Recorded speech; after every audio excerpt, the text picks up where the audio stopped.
The Game Boy Advance is officially considered retro. There are plenty of people out there that have never played it or simply have forgotten about it, but let's give the system its due. It's in the top 10 best-selling video game consoles of all time. And when you have a great console, you need some great games. Here are the best of what Nintendo's handheld department were doing in the 2000s. I'm Sai for WhatCulture.com, and these are the 20 best Game Boy Advance games of all time. Number 20, Mario Kart Super Circuit. The GBA, despite being the console that kept Nintendo raking in the cash when the GameCube floundered, started off quite weakly. Its launch lineup was pretty poor, and the new entry in the system-selling series Pokémon was nearly 2 years away. The first big eye-catching moment for the console was Mario Kart Super Circuit. The title has colourful courses which are so good that they were updated and put into future installments like the brilliantly weird Cheese Land. That's just one example from a roster with quite a lot of personality that also includes a haunted pier, a world made of toys, and a park that contains an erupting volcano. Mario Kart Super Circuit is fully deserving of being called one of the best GBA games of all time. It gave us Mario Kart on the go, and yeah, it's not all that impressive by today's standards, but the idea of playing the series portably in 2001 was mesmerising. Number 19, Kingdom Hearts Chain of Memories. Chain of Memories looks like a weird spin-off, but if you play Kingdom Hearts for the story, it's integral. Of course, with the existence of Kingdom Hearts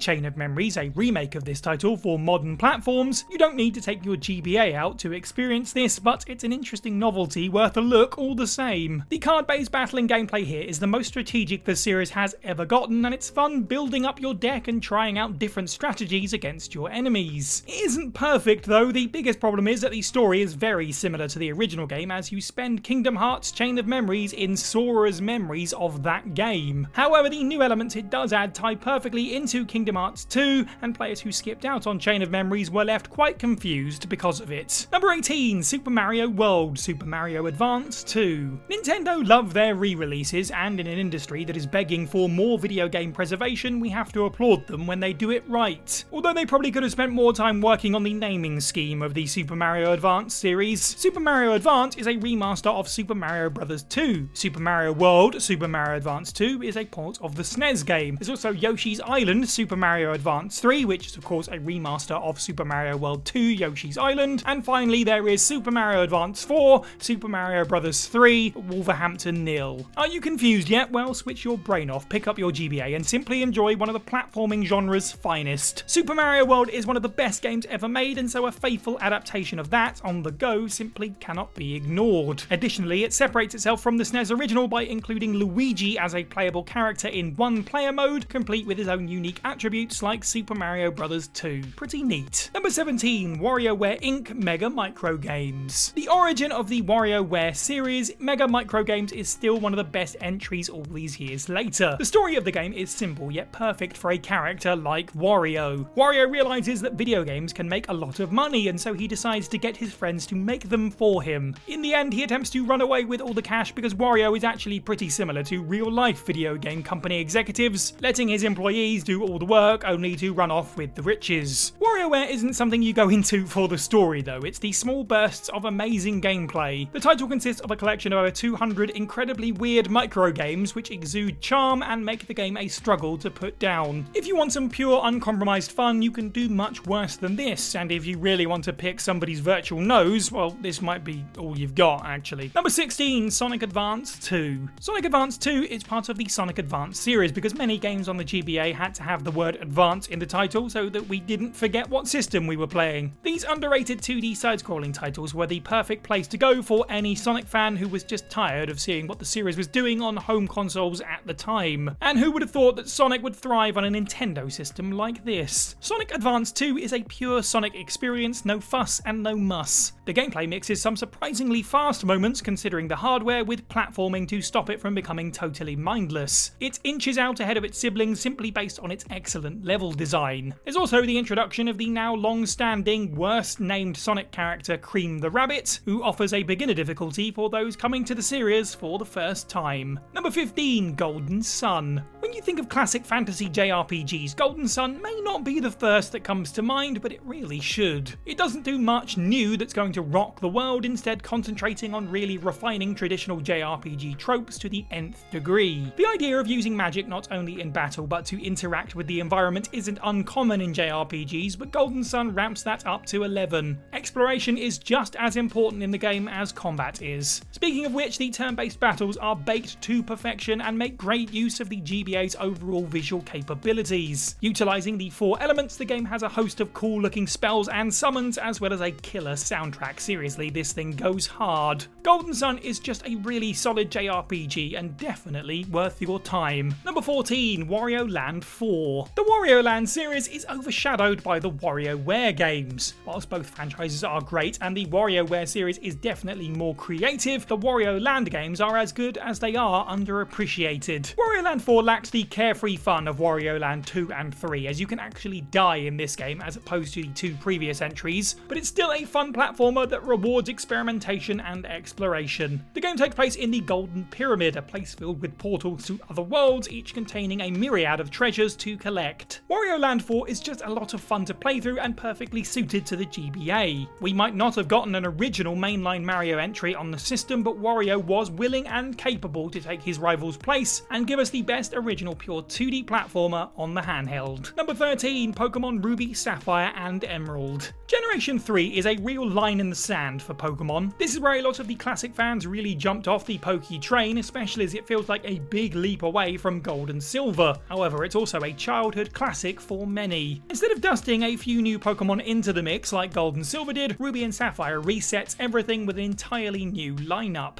Classics do appear in the post-game at least, and both Mons, new and old, look lovely in full colour on the GBA. The game's location, Hoenn, has a more tropical feel than most regions in the Pokemon world, and while some review outlets claim it has too much water, that water hides interesting locales such as an abandoned ship and the extremely rare Mirage Island, something that led to many playground rumours throughout the world. The game's later got a third version called Pokemon Emerald, which adds the Battle Frontier to make this the definitive version of Hoenn. Number 12, Advance Wars. The Game Boy Advance was the place where many franchises that weren't released outside of Japan finally got shipped off to the West. It happened to Fire Emblem, we'll get there, and it happened to Advance Wars, which is a part of the Wars series, a franchise with the worst naming convention ever. At first glance, it's hard to know that Famicom Wars, Advance Wars, and Battalion Wars are all part of the same series. The word Wars is too common in gaming to make it the only way of distinguishing a game in your franchise, ergo my favourite entry is Star Wars Battlefront. See Nintendo, see what you did! In Advance Wars, you follow the conflicts between the 4 countries Orange Star, Blue Moon, Green Earth, and Yellow Comet, but there's of course something happening behind the scenes. You fight these battles with a really solid turn-based strategy system set in a modern setting. This is unique enough as other games in the genre are typically medieval fantasy. There's plenty of variation with unit types, making it an addictive and charming little conflict simulator. Number 11, Super Mario Advance 4, Super Mario Bros. 3, Wolverhampton nil. Even if you prefer Super Mario World over Super Mario Bros. 3, its GBA remaster absolutely deserves a high ranking due to the huge array of extra levels all included via the e-reader. To get the levels, you needed the e-reader and specific Super Mario Advance 4, Super Mario Bros. 3 cards. Sadly, American gamers never saw the full release of these cards, and in Europe they never came at all. Unless you're a wealthy Japanese man who loved Mario in the early 2000s, it's unlikely you've experienced all of these levels legitimately on the Game Boy Advance. Which is a shame, as the levels take mechanics from all other 2D Mario games that were released at the time and use them within Super Mario Bros. 3 to make some of the most imaginative levels in the franchise. It's almost like a proto-Super Mario Maker in a way. Oh, and once you're finished with those levels legitimately or otherwise, you've still got an amazing port of the excellent Super Mario Bros. 3 to play through. Number 10, Fire Emblem. This was the first time Westerners got a taste of Fire Emblem. The game's full title is technically Fire Emblem The Blazing Blade, but Nintendo dropped the subtitle to make it clear to Western gamers that this was a perfectly good starting point for a new audience. It has compelling characters, an interesting story that is relatively constrained in comparison to later entries, and the combat here is simple yet engaging. Interestingly, this entry is a prequel to Fire Emblem The Binding Blade. That game stars Roy, who, because of his inclusion in Super Smash Bros. Melee, is one of the most recognisable characters in the series. So it's strange that The Binding Blade wasn't localised, but this game, which stars Roy's dad, was. All the same, there's been very few Fire Emblem games games since Blazing Blade that have only released locally. As such, it goes to show the success of the franchise's first foray into the West, which began an upwards trajectory that has made it one of Nintendo's biggest franchises all over the world. Number 9, Pokemon Fire Red and Leaf Green. The GBA has a lot of remakes and ports: Kirby, Nightmare and Dreamland, Final Fantasy 4, 5 and 6 Advance, and the myriad of other games that are on this list, but the most recognisable one is arguably Pokemon Fire Red and Leaf Green, remakes of Pokemon Red and Green, or in the West, Red and Blue. Pokemon Fire Red and Leaf Green are easily the most definitive versions of Generation 1 that you're going to get. Even with the games getting another pair of remakes in a Let's Go Pikachu and Eevee variety for the Nintendo Switch, Fire Red and Leaf Green are just a more pure version of that original formula. There's the right amount of nostalgia and refresh in the pair of monster battlers. All of Red and Blue's bugs have been removed, the games are better balanced, and the game adds in combat mechanics from Ruby and Sapphire. Fire Red and Leaf Green doesn't end when you're champion either, as you can travel to the Sevi Islands to continue the story and catch Pokemon from Generation 2 and 3. When you decide to revisit Kanto for the 100th time, honestly, these are your best options. Number 8, Harvest Moon, Friends of Mineral Town. Whilst most of the Harvest Moon games are worth your time, Friends of Mineral Town is one of the best in the series. Whilst not the first portable entry, it's the one that at the time stood toe-to-toe with its home console counterparts. In fact, this game might just be better. There's a reason that Friends of Mineral Town got a remake with Story of Seasons, Friends of Mineral Town, as it's arguably the most beloved entry in the series. You play as an unnamed boy who becomes friends with a kindly old man who gives you a farm in his will. You don't find out about this until half a year after the man died though, so the farm isn't in great shape when you start. When was someone going to tell you that you now own a farm? The mayor only tells you because you leave home to come visit. Friends of Mineral Town and its follow-up re-release, which lets you play as a girl, are arguably still the most streamlined and satisfying Harvest Moon experiences. Number 7, The Legend of Zelda: The Minish Cap. Timing can be everything, and The Legend of Zelda: The Minish Cap is a victim of poor circumstance. This Capcom-crafted Zelda experience released just weeks before the Nintendo DS dropped, and so attention was firmly elsewhere. It's pretty sad, really, as Minish Cap is one of the most creative entries in the series. The gimmick of shrinking Link down and exploring little environments never gets old. Seriously, we need more games to do this. But even regardless of this, Minish Cap still provides a classic Zelda adventure on the go. The game introduces the adorable Minish to the series, Eslo, who is one of the most underrated characters in the franchise, and new mechanics like the Kinstones. It's also the second game on the timeline included with Hyrule Historia, so for those who care about the deep Zelda lore, like why Link wears a green hat, then this game is pretty important. Number 6, Mario and Luigi Superstar Saga. Mario has a long legacy of RPGs, which is a bit weird for a character who usually stars in games where the story is as simple as it can get. The princess has been kidnapped, go rescue her, be back in time for tea. The majority of these RPGs have charming worlds, lovable characters, and fun stories. For example, Mario and Luigi Superstar Saga. In Superstar Saga, you play as the titular brothers and journey through the Bean